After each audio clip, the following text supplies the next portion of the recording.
Hello and welcome to Foreign Policy Focus. This is episode 141 and I am the show's host, Kyle. Foreign Policy Focus is a podcast where I discuss current events related to foreign policy and international news and then get some analysis on those events. I also mix it up and do interviews sometime. That's what I did on the last show with Mike Meharry of the 10th Amendment Center. I've gotten great feedback from that show. We talked about not using the National Guard as an extra branch of the Army. Talked about preventing future torture use in the United States and doing all this with the use of the 10th Amendment and then also spying and police militarization. I think it was a great show. Like I said, I've gotten great feedback. So if anybody wants to go back and check out that show and then share that show or any show, Foreign Policy Focus, you can find the show at foreignpolicyfocus.libsyn.com, at the libertarianinstitute.org, which is Scott Horton's great institute, or at the Libertarian Union on Facebook, also iTunes and Stitcher. You can give me a rating and review there. I'd really appreciate it. Last thing before I get into content today, I'll mark this show explicit and I will be swearing a little bit in this show, and obviously that's because of Trump's recent statement. So with that, I'll try to get right into everything. Of course, the first thing I want to talk about is not necessarily Trump's statement saying that African countries and Haiti, I believe, were the countries were singled out, were shitholes. And I guess I should also clarify to say that I saw on Donald Trump's Twitter today that he disputes that that's actually what he said. Although he did seem to indicate that he probably used some phrase that wasn't quite so flattering towards these African countries. And so I don't know if it was better or worse or the same as saying they're shithole countries, but you could figure Trump said something similar to that. And he apparently made these comments at some sort of closed door meeting with congressional members trying to figure out what to do on immigration. Just to put in a little more context, I believe the quote had something to do like, why are we accepting immigrants from these shithole countries? But what I want to talk about is the media's reaction to it and how appalled they are by what was said here. I was reading all over Twitter from my friends and hearing at work and just everything I saw, MSNBC, Salon, everybody was just talking about, how this proves how terrible of a person Trump is. And look at these horrible things that he's saying now. And this proves how terrible of a person he is and all these other things. And man, it's so terrible to me because at the same time, nobody has the same reaction to anything else. If you look at the situation right now in Libya, where there's open slavery, where CNN has a video of somebody being sold for $400, where we have reports that rape is used as a weapon, where they're raping soldiers on the other side to keep them off of the battlefield, while imprisoned soldiers and imprisoned migrants are being forced to sodomize themselves to receive meals, where large percentages, over half of women and children making it to Europe through Libya are reporting rape or sexual abuse. And the United States created that situation. And it seems to me that if you were going to say, well, this is racist or this is terrible, and you want to point at an African country and something that the U.S. has done, well, look at Libya, because we've made Libya a terrible, terrible place to live. And it wasn't a terrible place to live before. I mean, the state of Libya under Gaddafi had a lot of problems. However, there was such a thing as rule of law, and at times rapists were taken off the street, and there was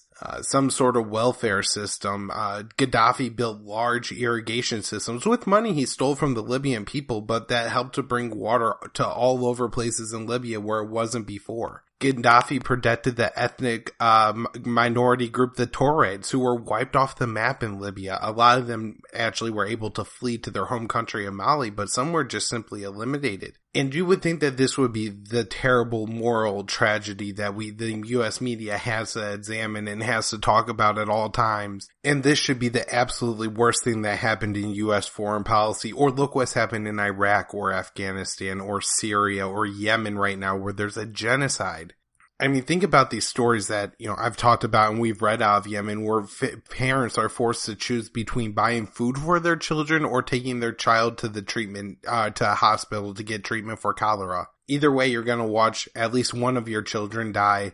How do you make that decision? If you look at the situations that the U.S. at least helped create in countries like Somalia and South Sudan, where, under Hillary Clinton, the United States created this state of South Sudan, and that's been an absolute mess. Famine going on there now. And then in Somalia, where under Bush, Obama, and Clinton, the United States has conducted drone wars, raids. Of course, you have blackout down under Clinton, drones under Bush, drones under Obama, plus raids under Obama, and now both bombings and raids under Trump. Under Trump, you had you could blame Trump for this. This happened, a U.S. raid under Trump, where at least United States soldiers helped cover up a massacre of, I think, 8 civilians or so. And this massacre was likely the cause of terrorism, where 500 people were killed in a truck bomb of the Somali capital of Mogadishu. And so when you read stories like this, where they're saying, oh my God, the worst thing that Trump ever did is say that these places are shitholes,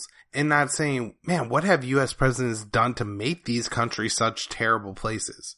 Now, I do think there is some worth to the shithole comments. A couple of those reasons would be just to see how Trump looks at this area of the world. And some people I've seen on Twitter making a very good point, and something that I've known before, and that is Nigerian people from Nigeria who come to America tend to do better than Americans. And I think this is true of Syrians and then a couple other either African or Middle Eastern country groups. I think Iranian Americans do very well as well. And so when Trump hears about Nigeria that, 40 girls were, kidnapped and raped, or they attacked a mosque with suicide bombers, or that people are being raped and sold in Libya, Trump hears that these places are shitholes. And I would probably use different language. I think I've said, closest to hell on earth. But at the same time, nobody would choose to live in these places, and there's a very good reason for that. And that's because these places are dangerous. You live very poor, impoverished lives. People in Yemen are dying from cholera. People in Somalia are dying from starvation. What's worse than dying because you have no food to eat? It must be a painful, terrible death. And then to watch your friends and family members around you suffer that same fate. I mean, survivor's guilt. Who's lucky to survive? And then too, with food, I'm sure it's something where kind of, it's a net thing. So if you have 5 members of your family and 3 people starve to death, then, the 2 people who live say, well, maybe I could have eaten a little less, and, other people could have eaten a little bit more. And, I'm sure that's such a dark thing to have to deal with. I also, think it's worth noting that I would guess that the Americans would expect that their leader would have a little bit more tact with his language, just for diplomatic reasons. You would think Obama, if he was talking about the state of the African countries, would say, well, they're countries that aren't quite as advanced as the United States, or they still have a long way to go. Or he would say something like, well, there's a lot of positive things going on in those countries, and, my Obama impressions are absolutely awful. But, that's kind of what I'm saying, is that Obama would try something a little tiptoe around the situation and make sure not to step on anybody's feelings. I think this has some importance because I'm sure, it doesn't feel very good to be one of these countries, either Haiti or an African country that, was more singled out and being called a shithole country. I'm sure if the leader of South Africa called America a shithole, that Trump would be legitimately insulted or offended by it and would, respond on Twitter calling them a shithole country or whatever else. And so, it does have some importance, but it's not front page news. It's a minor thing. U.S. diplomatic relations with Africa is never front page news in any of these countries. U.S. relations with Haiti is never front page news in any of these publications. I guess is what I should have said there. And so I could go on and talk about, the travesties occurring in Africa and how they're the fault of the United States. If you look at the instability in the Sinai, after the United States helped to re-put a military government in power in Egypt, you have hundreds of people being killed trying to worship, one morning. I think it might have been Friday morning worship. And you have ISIS running around beheading people. And Boko Haram is running around abducting Christian girls in Nigeria. And Al-Qaeda's in Niger and Mali and Cameroon and Chad and Libya. And, like I said, ISIS in Egypt and the Sinai, Al-Shabaab in Somalia, and Trump was it, and anybody would look at it and say that, well, these conditions are horrible. The bad thing is, and the problem is that the United States media has never done their job in exposing the true war crimes and the true problems. And the fact that, while what Trump might have said may have been much more crude than anything Obama said about Libya, the thing that did much more damage to Africa was Obama deciding, and in, his words, authorizing the use of military force in Libya. Look at the refugee crisis it's created that, hundreds of people, even now, are still drowning in the middle of the Mediterranean. I think probably thousands, if not tens of thousands, already have. All the migrants trying to make it through Libya getting raped.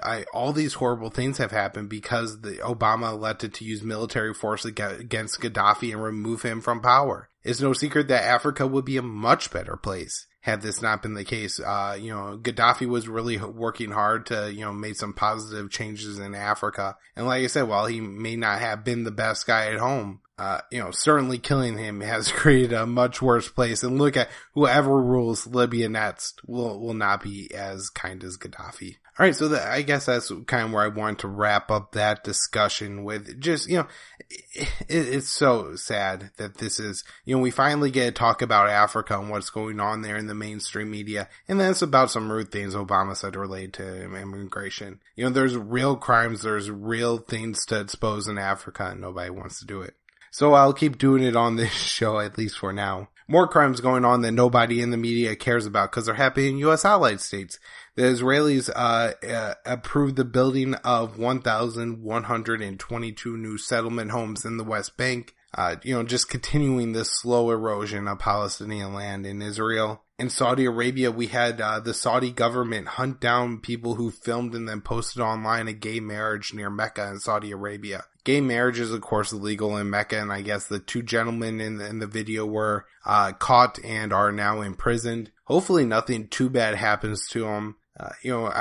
Quite a brave statement for them to make to attempt to, have this video in Saudi Arabia and then post it online. I guess, they probably saw themselves warriors for, maybe the Saudi gay community. However, it looks like, they'll probably face some pretty severe sentences because of this. And yet nobody, criticizes this or talks about this. Trump says something mean about gay people in the United States and everybody flips out. But if Trump sells Saudi Arabia the weapons necessary for the royal families to stay in power and carry out and impose their, fundamentalist beliefs on the people, then gay people will continue to be hunted down in Saudi Arabia, and nobody in the United States ever gets blamed for that. That's not a horrible thing that Trump does. Saying something mean is. Saudi Arabia also killed 11 civilians at a market in Yemen and then 12 more drivers carrying coal to northern Yemen. Who knows how many people, may be killed or deprived because of the destruction of those coal trucks. People in northern Yemen need the coal to heat their homes at night, and I guess, at this point, fuel is pretty limited in Yemen, so I'm guessing that any fuel you could get your hands on, whether it be coal, gas, oil, kerosene, is extremely valuable. And so the Saudis are likely doing this with U.S. planes, with U.S. bombs, receiving mid-air refueling, having Americans work on their planes, possibly having Americans flying in those planes, having the Americans supply the intelligence and logistical support they need to carry out these strikes. And nobody says, this isn't a scandal. This isn't the terrible thing that Trump's doing to Arabs. Keeping them out of the United States, is the worst thing ever. But killing them in their home countries and making them homeless and starving them to death isn't. And like I said, all these things are occurring with U.S. weapons. They couldn't be occurring without the United States support. And, yet nobody cares. At least not in the mainstream media. Other news out of Syria or out of Yemen I want to just touch on that as the Houthis apparently shot down a Saudi plane. It was possibly a UK-made Tornado, although the Houthis are also claiming to have shot down an F-15. From what I understand, the coalition released a statement saying that a Tornado went down, but it was because of a technical problem. Pilots are said to have ejected and survived. Moving over to Afghanistan, we have a U.S. soldier being injured when a U.S. allied Afghan militia member started firing on the U.S. soldiers. Apparently, the U.S. then bombed that militia. And this is just one of those things where you would think after 16 years, the United States would at very least be able to pick out who their friends were in Afghanistan. If we can't do that by now, obviously we can't win that war. Time to come home. We have a U.S. soldier killed in Iraq, although it said that those were from non-combat injuries. But, who knows if he would have died where he was in the United States, bare medical care and such. Something that should be absolutely mainstream media story that's a much bigger deal is that Trump's looking to make smaller nuclear weapons. I've talked about the dangers of this before, just dealing with nuclear proliferation and the fact that, this would be something that would make it easier for Trump to carry out a nuclear strike. Let's say, Trump and the Americans are able to make these tactical nuclear weapons, which are basically just small yield nuclear weapons. And then, present a situation in North Korea where, now I have a bomb that I could use. It's not a big hydrogen bomb. It's a little bomb. But North Korea doesn't have little bombs to respond with. They only have the bombs that they have. And so, now we have nuclear war on the Korean peninsula. Obviously dangerous. Also, Trump is this evil, deranged, racist person that everybody says he is. Why is this not your concern? Oh man, Trump's gonna have another nuclear weapon and he's commander-in-chief. You would think that if it was really about that they thought Trump was crazy, that that would be their first thing they would look at. And I guess by they, I would be referring to, the people labeling themselves the resistance or whatever they are. I want to talk about a little bit about U.S. relations with Pakistan. The United States, I believe, has cut about $2 million in aid or frozen $2 million in aid to Pakistan, is threatening to cut the whole deal. This looks to be having Pakistan looking at other countries to have better relations with, including China. China, of course, would be kind of a strategical ally for Pakistan, as China is also opposed to India, and it would be sensible and kind of encasing for China and Pakistan to have an alliance and, around India. Of course, those are three nuclear weapon states, and changing the geopolitics when nuclear weapons at play is no game. It is very dangerous. And, who knows how the Indians will feel about this alliance and how they will react. But, things could get very dangerous. I also talked about in the last show how Pakistan is now looking to have closer ties with the Iranians. During the during the peace talks on the Korean Peninsula between the North and South Koreans, why the Americans thankfully sat at home, Trump ordered some B-2 bombers, I believe 3 in total, which are nuclear capable bombers to Guam. Of course, he already has the B-1B bombers that are nuclear capable there. But, this is just, I guess, one of those signs. This is a sign of aggression by the United States, obviously. And this is at a time when, we're trying to ramp down tensions and have peace. One of the reasons the show is coming out later on Friday is because I really want to wait to hear what Trump did on the nuclear agreement with Iran before I release the show. That we all have the information. It looks like Trump is going to stay in the nuclear agreement, at least for now. He put out a statement that I'll link to in the show notes page, and I will link to the episode that I did responding to Trump's big speech on Iran when he refused to decertify the nuclear agreement.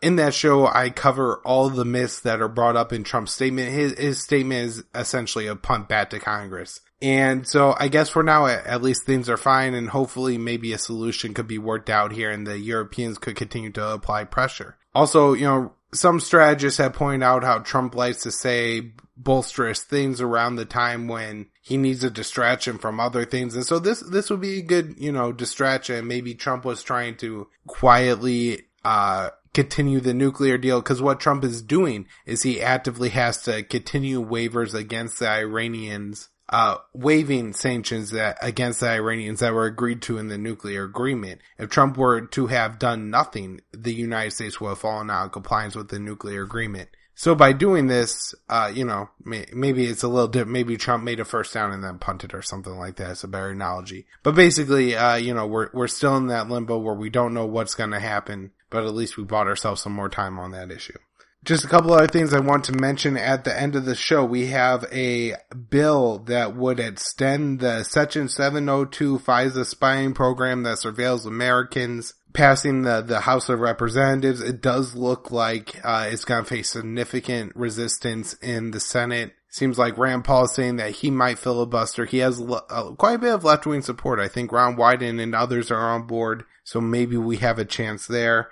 I saw Dennis Kucinich, who, former Democratic representative from Ohio, saying he's going to run for governor of Ohio. And, not usually a fan of people in the Democratic Party, but, I give Dennis Kucinich the Ron Paul treatment where, they're just good on the war issue, so I support them. And we have Julian Assange receiving citizenship from the Ecuadorian government, and so This is part of the process where the Ecuadorians are trying to help Assange get out of the UK embassy. Alright, that's where I'm going to wrap up the show for today. foreignpolicyfocus.libsyn.com, iTunes, Stitcher, leave me a rating and review there. thelibertarianinstitute.org, you can find all my work, including my daily news roundups. I'm on Twitter at KYAAALE, the Libertarian Union on Facebook. I got a private Facebook group, Foreign Policy Focus. I'm asking people what they want to hear about right now, so if anybody's interested in commenting, please think about joining that group. Thanks, y'all.